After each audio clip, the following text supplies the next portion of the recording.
तो खबर आजमगढ़ से है, जहां महाराजा सुहेलदेव विश्वविद्यालय के कुलपति प्रोफेसर संजीव कुमार ने द्वितीय दीक्षांत समारोह 7 अक्टूबर 2025 को लेकर कला एवं संस्कृति भवन में बृहद प्रेस वार्ता की है। कुलपति ने बताया कि समारोह में प्रदेश की राज्यपाल एवं कुलाधिपति श्रीमती आनंदीबेन पटेल मेधावियों को स्वर्ण पदक प्रदान करेगी। कार्यक्रम में मुख्य अतिथि स्वामी चिदानंद सरस्वती, अध्यक्ष परमार्थ निकेतन ऋषिकेश होंगे, जबकि उच्च शिक्षा मंत्री योगेंद्र उपाध्याय और राज्य मंत्री रजनी तिवारी विशिष्ट अतिथि के रूप में शामिल होंगे।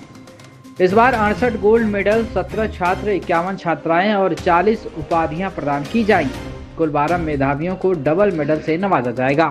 कुलपति ने कहा कि मौसम प्रतिकूल होने की स्थिति में समारोह के लिए हरिओद कला भवन को विकल्प के रूप में सुरक्षित रखा गया है, जो कि 6 अक्टूबर को फाइनल रिहर्सल होगी। क्या कुछ कहना है इस पूरे कार्यक्रम के बारे में कुलपति महाराजा सुहेलदेव विश्वविद्यालय प्रोफेसर संजीव कुमार का, आप सुनिए। दीक्षांत समारोह जो विश्वविद्यालय का द्वितीय दीक्षांत समारोह है, और इस द्वितीय दीक्षांत समारोह में विश्वविद्यालय की तैयारियां लगभग अंतिम चरण पर हैं। सिर्फ मौसम प्रतिकूल होने के कारण कुछ अगर आंशिक परिवर्तन होता है तो सिर्फ स्थान में आंशिक परिवर्तन हो सकता है। बाकी सभी तैयारियां जैसे निर्धारित कार्यक्रम थे और पूर्व से निर्धारित चीज़ें थी, उसी के अनुसार तैयारी की जा रही है और उसी के अनुसार ही पूरा दीक्षांत कार्यक्रम 7 तारीख को संपन्न किया गया। कितने तारीख को सर, कितने बजे तक कार्यक्रम है, कौन कौन पद्धति है? 7 तारीख को सुबह 10 बजे से कार्यक्रम आरंभ हो जाएगा, जो कि लगभग 12:30 बजे तक चलेगा। मिनट टू मिनट कार्यक्रम अगर दीक्षांत का देखें तो लगभग 10:05 से शुरू होगा और 12:15 तक पूरा कार्यक्रम समाप्त हो जाएगा। और मुख्य अतिथि की जहाँ तक बात है तो इस बार के दीक्षांत समारोह के मुख्य अतिथि होंगे स्वामी चिदानंद सरस्वती महाराज जी, जो कि अध्यक्ष हैं परमार्थ निकेतन ऋषिकेश के। स्वामी जी काफ़ी आध्यात्मिक व्यक्ति हैं और बहुत गंभीर विषयों पर बहुत डीप नॉलेज रखते हैं, इसीलिए उनको थोड़ा विश्वविद्यालय को अध्यात्म से जोड़ने के लिए इस बार का जो मुख्य अतिथि है वो स्वामी जी को बनाया गया है, ताकि विश्वविद्यालय के छात्र छात्राएं, शिक्षक थोड़ा सा अध्यात्म की तरफ भी रुझान रखें, क्योंकि विज्ञान के साथ अध्यात्म का कॉम्बिनेशन बहुत जरूरी है। कितने विद्यार्थियों को उसमें स्कॉलरशिप दी जाएगी? यानी देखिए, विद्यार्थियों को जो डिग्री देने जाने वाली है, लगभग 61,400 विद्यार्थियों को इस बार डिग्री मिलने जा रही है। BA, BCom, BSc, MA, MCom, MSc और कुछ प्रोफेशनल कोर्सेज को मिलाकर के। और इस बार जो उपाधियाँ हम लोग डिस्ट्रीब्यूट करने जा रहे हैं, उसमें 19,000 के आसपास लगभग पुरुष छात्र है और 41,000 के आसपास महिलाएं हैं, छात्राएं हमारी। तो छात्राओं की संख्या जो छात्र हैं उनके मुकाबले कहीं बहुत ज़्यादा है। Sir, I have a question कि आपने जैसे बात की प्रोफेशनल डिग्रीज के बारे में, तो हमारी यूनिवर्सिटी इस बार जो एकेडमिक एक्सीलेंस है उसके साथ साथ इमोशनल इंटेलिजेंस पे किस तरह से फोकस कर रही है? बहुत सही प्रश्न किया आपने। ये आपका जो प्रश्न है उसका जवाब मैं दे चुका हूँ, मैं फिर दोबारा से उसी को रिपीट कर रहा हूँ। आपने IQ की बात की और EQ की बात की। मैं IQ EQ दोनों को एक साथ जोड़ के रखना चाहता हूँ और इसीलिए मैंने कहा कि विद्यार्थी के अंदर अगर हम IQ डेवलपमेंट की बात करते हैं तो EQ डेवलपमेंट की बात करें। मुझे कहना नहीं चाहिए, लेकिन बड़ा कष्ट होता है कहते हुए कि मैं देखता हूँ कि कई सारे कोचिंग सेंटर में छात्र जो है आत्महत्या कर लेते हैं। IITs में तक आत्महत्या की शिकायत आ रही है, जो कि एक सर्वश्रेष्ठ संस्थान है, भारत देश का ही नहीं विश्व के अच्छे संस्थानों में गिनती होती है।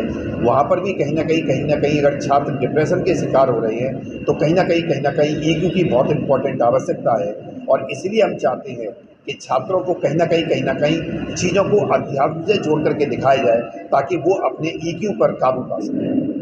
बहुत अच्छा प्रश्न था, मैं आपकी तारीफ करूँगा। वन मोर क्वेश्चन की जैसे ये अभी प्रेस वार्ता हो रही है, अगर जो हमारे यूथ है उनको आप क्या संदेश देना चाहेंगे? जैसे IQ की बात हुई है और इंटेलिजेंस की बात हुई, तो उनके लिए आप एक संदेश क्या देना चाहेंगे? देखिए, ये जो देश का युवा है ना, इसमें बहुत एनर्जी है और अगर इसमें एनर्जी नहीं होती तो आप ये मान करके चलिए कि वर्तमान परिवेश जो है, वर्तमान जो स्थितियां हैं वो ये हैं कि कई देश आपके देश भारत की तरफ निगाह उठा करके देखे हुए हैं, क्योंकि उनको पता है कि आपका देश युवाओं का देश है उसमें एनर्जी है। और अगर इस एनर्जी के साथ सही दिशा मिल जाए, सही दिशा में कार्य कराने वाले लोग मिल जाएं, सही दिशा देने वाले लोग मिल जाएं, जिसके लिए विश्वविद्यालय सबसे पहले आता है, तो आप ये मान करके चलिए इस देश को विकसित देश बनने से कोई नहीं रोक पाएगा। और यही युवा जिसके साथ एनर्जी शामिल है, यही देश को आगे लेकर के सर ये बताएं कितने प्रोफेशनल कोर्स चल रहे हैं इस समय और कितने आप आगे फ्यूचर प्लानिंग आपकी है? बिल्कुल ठीक है। देखिए, हमारा जो प्लान है मैं आपको बता दूं, जब मैंने विश्वविद्यालय ज्वाइन किया तो पीजी पाठ्यक्रम चलते थे, यूजी पाठ्यक्रम बिल्कुल भी नहीं थे। मेरा अपना मानना यह है कि यूजी पाठ्यक्रम पीजी पाठ्यक्रम के लिए नर्सरी की तरह साबित होते हैं। विश्वविद्यालय में पीजी पाठ्यक्रम भी चलने चाहिए और यूजी पाठ्यक्रम भी चलने चाहिए। इसीलिए हमने अपने विश्वविद्यालय में सर 2025-26 से, इसी साल से ही बहुत सारे यूजी पाठ्यक्रम खोले और प्रोफेशनल पाठ्यक्रम खोले। हमने इंजीनियरिंग डिग्री को चलाया, जिसके लिए AICTE से मान्यता दिलवाई। हमने BA-LLB को पाठ्यक्रम को शुरू किया, जिसके लिए बार काउंसिल ऑफ इंडिया से मान्यता दिलवाई। हमने BFA bachelor of fine art जैसे कोर्स खोले। अगर कुछ याद हो आपको, पिछली प्रेस वार्ता हुई थी तब मैंने आप सबसे प्रॉमिस किया था कि हम इस तरह के पाठ्यक्रम बहुत जल्दी विश्वविद्यालय में खोलेंगे।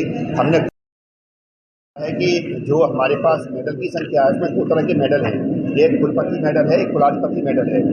और कुल मिलाकर के हमारे पास 68 पदक हैं दोनों को मिलाकर के। और जो 68 हमारे पास जो हम मेडल डिस्ट्रीब्यूट करने जा रहे हैं उसमें 17 लड़के हैं, छात्र हैं, और 51 लड़कियां हैं, छात्राएं हैं। यानी 1/4 और 3/4 वहाँ भी छात्राएं बाजी मार दे गई। तो कुल मिलाकर के ये पदकों की संख्या है। विषय कौन से हैं, सब विषय मिला के हैं? विषय मैं आपको बताता हूँ। ऐसा होता है कि पदक जो है पाठ्यक्रम के हिसाब से मिलता है। उस पाठ्यक्रम में जो सर्वोच्च अंक प्रदान करता है, देता है, उसको मिलता है। तो जैसे BA में सर्वोच्च अंक, BCom में सर्वोच्च अंक, MA हिंदी में सर्वोच्च अंक, इस तरह से मिलाकर के होते हैं। तो कुल मिलाकर के हमारे पास 68 पदक हैं, जो चांसलर मेडल मिलाकर के और vice chancellor medal. Thank you.